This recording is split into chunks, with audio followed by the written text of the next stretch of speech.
I'm going to stop here. I'm going to bring in NewsNation correspondent Laura Ingle, who spent 2 days pouring through all of these hundreds of pages of documents. But maybe more importantly, Laura literally moved to a new jurisdiction so that she could cover the Scott Peterson case from top to bottom. So there is no more definitive expert. You and Ted Rowlands both just on the story nonstop. Tonight, I don't want to rehash all the stuff because everyone's been reporting on all that. Laura, I want to go over some of the photos that you have, in your hands because I haven't seen them. I know there's some little bits and pieces out there, but I have not seen this. So walk me through what you got.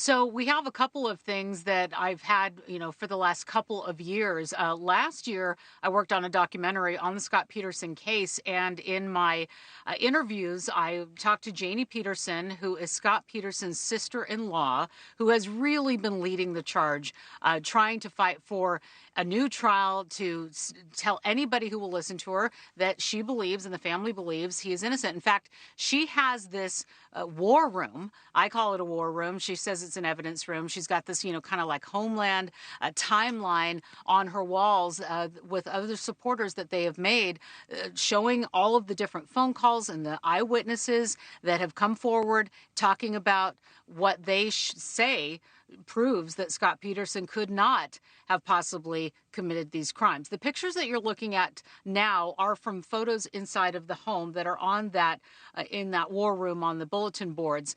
And what was really interesting last year as well, I talked to Detective, now retired, Detective Al Brocchini, who gave us the pictures with those arrest photos that you saw there. And I asked him point blank, I said, what do you think happened? We've heard all kinds of different theories, but you were on this case from the very night that phone call came in that reported her missing. What do you think happened?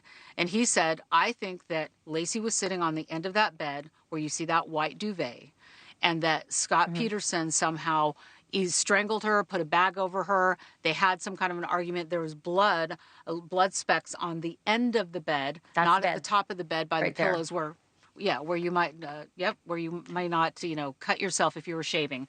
But he said that the blood did match Scott Peterson, and he believes it's because Laci had scratched him, trying to stop him from strangling her or smothering her. This was a soft kill. Most people can agree there wasn't a ton of blood, so it wasn't a stabbing, it wasn't a shooting. But taking a look, just being inside, going inside of the house of Scott and Laci Peterson through these photos once again, and taking a look at the different theories has always been really interesting. And then to hear from Detective Brocchini exactly what he thinks happened. Soft kill. It's just, it gives me the willies because it's just, such a paradox. So the other pictures that you have in your possession are of Scott actually inside the prison, inside San Quentin. Explain how you got them and what we're seeing. Right. So Janie Peterson gave me this photo. I want to show it to you. It's a Zoom call, something like a Zoom call, where Scott Peterson was in prison in San Quentin. And what you see here is Scott Peterson talking to members of his family. This is a private moment that was shared by Janie to me. And what you see there, it looks like Scott Peterson is, in front of a window with trees and grass, but it's actually a superimposed photo that the prison used just to give a different background so it didn't look so stark when family members are talking to their loved ones who are incarcerated.